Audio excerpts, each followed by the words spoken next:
Mike Pompeo is speaking now. Let's listen in. Consideration. The agreements to which we enter must serve American interests, and countries must be held accountable when they break the rules. For years, Russia has violated the terms of the Intermediate Range Nuclear Forces Treaty without remorse. To this day, Russia remains in material breach of its treaty obligations not to produce, possess, or flight test a ground-launched intermediate-range cruise missile system with a range between 500 and 5,500 kilometers. In spite of this violation, for almost 6 years, the United States has gone to tremendous lengths to preserve this agreement and ensure security for our people, our allies, and our partners. We have raised Russia's noncompliance with Russian officials, including at the highest levels of government, more than 30 times. Yet Russia continues to deny that its missile system is noncompliant and violates the treaty. Russia's violation puts millions of Europeans and Americans at greater risk. It aims to put the United States at a military disadvantage, and it undercuts the chances of moving our bilateral relationship in a better direction. It's our duty to respond appropriately. When an agreement is so brazenly disregarded and our security is so openly threatened, we must respond. We did that last December when the United States, with strong support from all of our NATO allies, formally declared Russia in material breach of the treaty. I also then provided notice that unless Russia returned to full and verifiable compliance within 60 days, we would suspend our obligation under that treaty.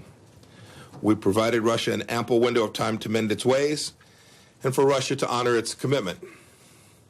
Tomorrow that time runs out. Russia has refused to take any steps to return real and verifiable compliance over these 60 days.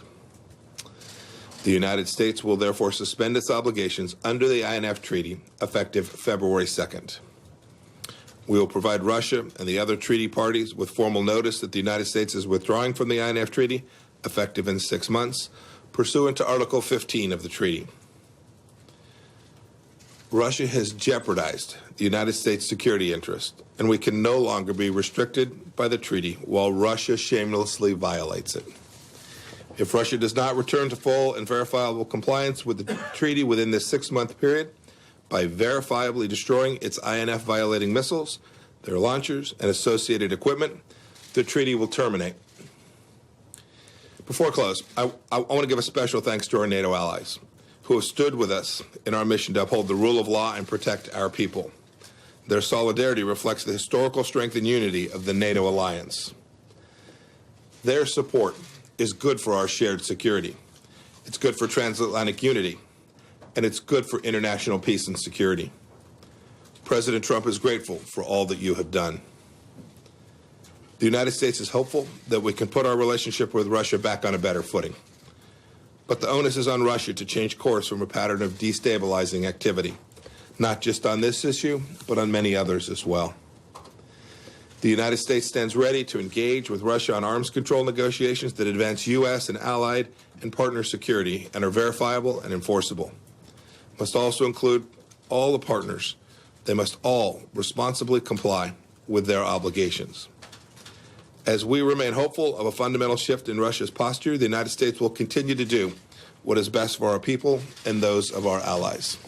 I'm happy to take a couple of questions this morning. Reuters, Leslie Rotten. Thank you. Good morning, Mr. Secretary. Hi, Leslie. Mr. Secretary, one of the big things that everyone's worried about is that this could eventually spark an arms race. What are you doing to prevent that? How concerned are you that Russia will not engage in that 6 months and that it could see this posture as a threat and take it on? Well, the very risk that you identified is the one that we are suffering from today. The Russians are in violation of the agreement. That is their commitment, this agreement that's been in place for an awfully long time. The Russians have been violating. That is, they have begun to move towards what it is that risk you actually have just identified. And you heard me this morning. We'll continue to have conversations with them. We hope they'll come back into compliance. We've had conversations at every level, at the senior levels, at technical levels, conversations about the nature of these systems. There's no mistaking that the Russians have chosen to not comply with this treaty and present the risk of of continued arms growth in a way that they had committed to back when they signed this treaty that they would not do. And, if you just have one party to a treaty complying, you're down the path that you described. We will continue to work with the Russians to achieve an outcome that gets us to a place. President Trump very much wants to have an agreement that is verifiable and enforceable on these systems, and I hope we can convince the Russians it's in their best interest as well. We certainly think that it is. One more question. Michael Gordon, Wall Street Journal. Yes, sir. Sir, the Trump administration has withdrawn from agreements it doesn't like, the JCPOA, and now you've indicated your intentions on INF because of the Russian alleged violation.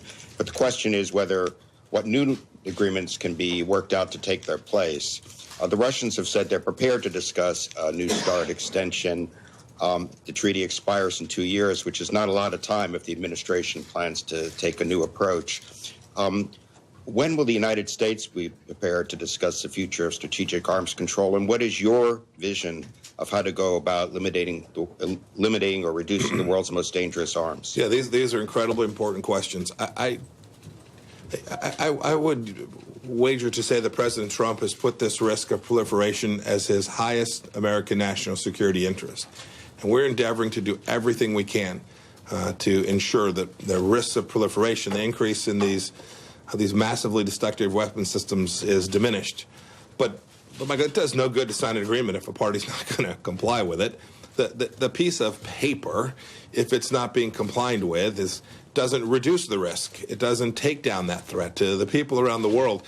The INF document today is being violated by the Russians. That is the very agreement that they signed up for. We didn't force them into the agreement. They decided this was in their best interest. They've now decided it's not in their best interest to comply with that agreement. So we are prepared to enter into negotiations on these complex arms control issues all around the world, including conversations about the renewal of other arms control agreements as we move forward. But make no mistake about President Trump's mission set.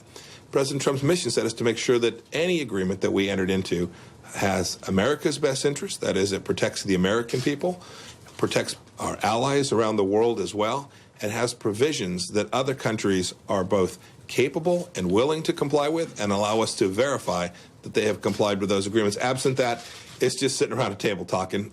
It is incredibly important that we make sure that the provisions of these agreements are enforceable and verifiable.